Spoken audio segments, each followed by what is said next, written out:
Jesus is the prophet of prophets.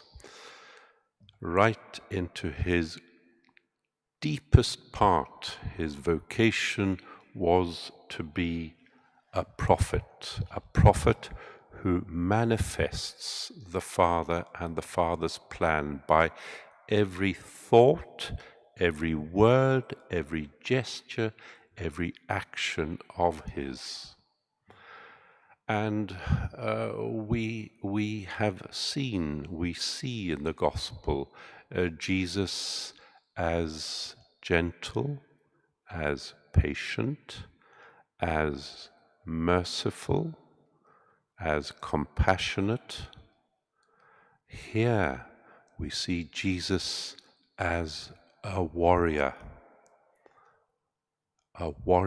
prophet, to rectify and then to replace.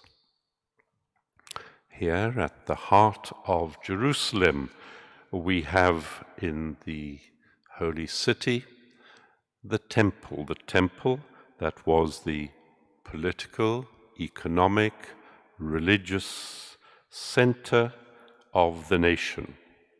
And turning over the tables, the money changers being thrown out, shouting in high dudgeon, disrupting, telling the pigeon sellers to take things out.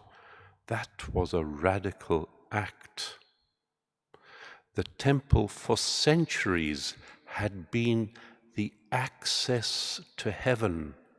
That is where right worship of God was to take place, and it served its purpose for a time, but it had become corrupt, and Jesus was, by this dramatic gesture, correcting, but also announcing in advance that he would replace the temple. Remember, at his death, the veil of the temple, which symbolized the division between earth and heaven, sin dividing the two, was rent in two, torn in two, and now heaven was open through the only sacrifice that mattered. Animal sacrifice no longer had a place. The perfect sacrifice of Jesus on the cross is what gives us access to heaven. So his body is the only temple that gives us access to the Father. Mysteriously, yes, not everybody. We are privileged to be baptized into that body, becoming that body. We are that body. But anyone who is to get to heaven must in some way, invisibly perhaps, be linked to that body to get to heaven.